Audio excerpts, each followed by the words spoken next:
I'm still asking you for help. Together, we can help buffer the impact of these losses and continue our vital, life-saving work to transform communities.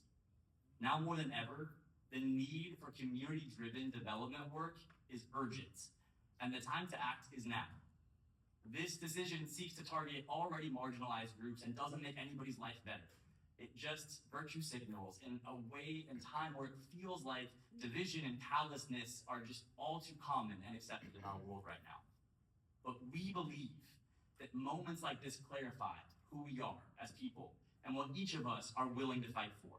And I believe that our communities, our churches, our businesses, our donors, our creators, our activists will show up and double down on pushing us forward rather than backing away from the table. And it's my hope that we never stop fighting for each other, that we are strategic, compassionate in every way in how we move forward. May we never accept the current isolationism and division that is happening around us as normal, and may we continue to do everything we can together to make it better. I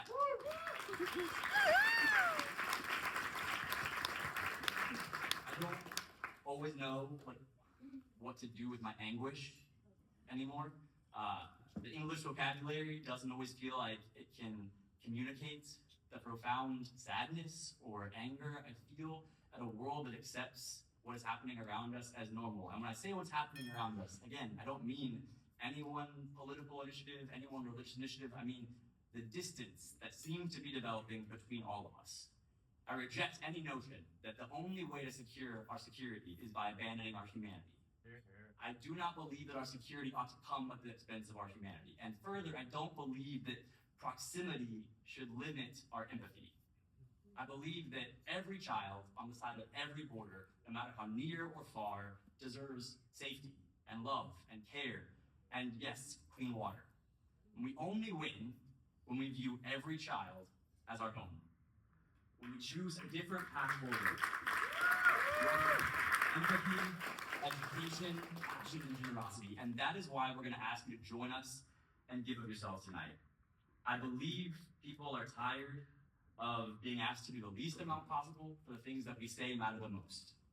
I believe that all of us are yearning to measure the fullness of our potential against the most urgent issues we face today. Now, we are a youth organization. In fact, many of our top student leaders are here tonight. We're silly. You might hear us do some things that other charities don't do, and that's okay. We believe passionately that young people are the most powerful agents for social change in the world. And it's not just a talking point. We believe it. We breathe it. And tonight, we get to support that vision. In this time of fierce gridlock, where it feels like it is easier to get people to come together and tear something down than build something together, I know that is where we succeed.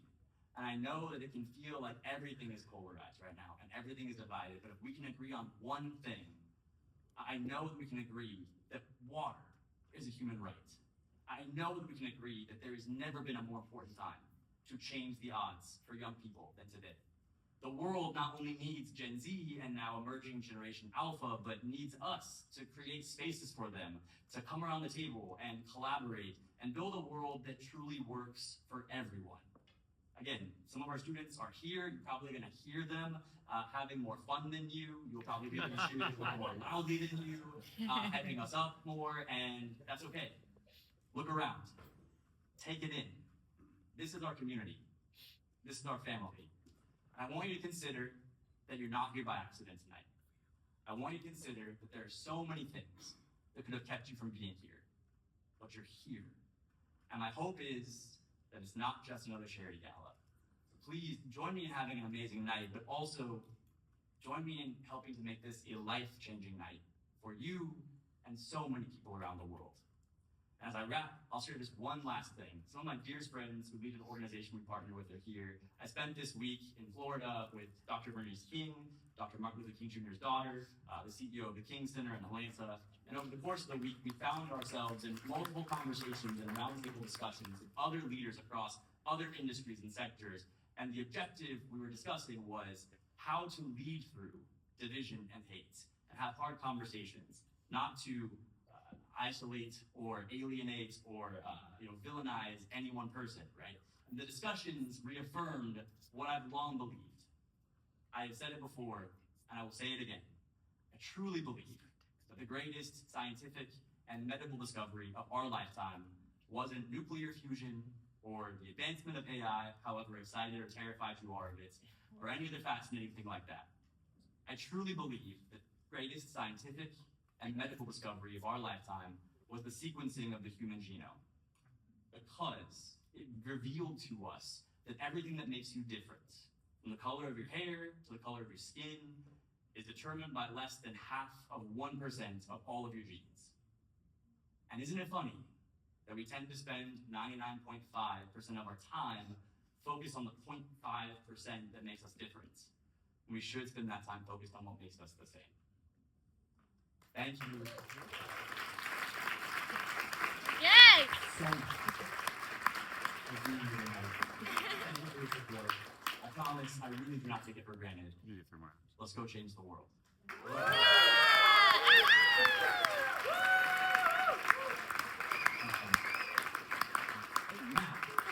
I get to introduce you to one of my absolute favorite humans on the planet, my dear friend, Sibu Siso Shiba.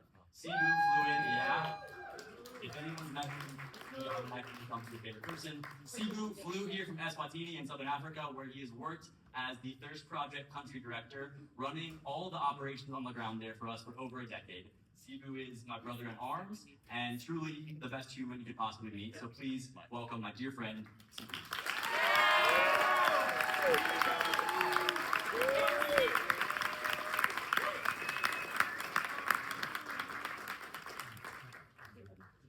Yes, brother. Thank you so much. It is an honor to be here tonight with you and everyone. Just this week, we surveyed a community named Ndandweni Tsinzinini. This village is located in the northeastern part of the country. In this community, I met a woman named Tandega Ininza, who shared with me that the old water source that her people are forced to use is an earth dam that is shared with animals like cows and donkeys. This water source is used by the community for cooking, cleaning, and drinking. The water source the people use has a high rate of waterborne disease, including numerous cases of diarrhea and schistosomiasis. Additionally, the community is worried that this water source will dry up as we get closer to winter and typically receive no rain. So thank you for sharing about this specific community, one that we will be raising funds for in a minute. We wanted to try to personalize and help bridge this gap, because I know it can sometimes feel so distant and far. You mentioned meeting a young woman, Tandeka Ininza, when surveying the community. Can you tell us maybe just a little bit more about her role in her community and how she will help implement this water project? Of course, brother. Tandega is a mother in this photo here and has lived in Ndandweni Tsinzinini her entire life. Tandega will help lead our efforts as one of 5 women on our WASH committee, made up of community members who will help manage the project from start to finish, getting other community members involved in sanitation and hygiene training, contributing to a maintenance fund, and also ensuring equitable use of the project once it is complete. That's amazing. Can you just maybe tell everybody here tonight how they can make a difference in this particular community, and that Ndandweni and so many others across the Kingdom of Eswatini don't have to utilize those kind of water projects? We have so many projects that are ready for implementation. but we are simply missing the funds to do this life-saving work. Thanks to all of you, we are able to build many projects each year, not only in Eswatini, but also in El Salvador and Kenya. Your support tonight will help bring safe, clean drinking water to thousands of people in need. Sibu, it has been an honor, truly, of my life to get to lead alongside you and follow you in the Kingdom of Eswatini over the last many years. Can you all give Sibu a hand one more time? Thank you, Sibu. As Sibu mentioned, your support tonight means so much in the lives of so many who are still lacking access to something as simple as clean drinking water.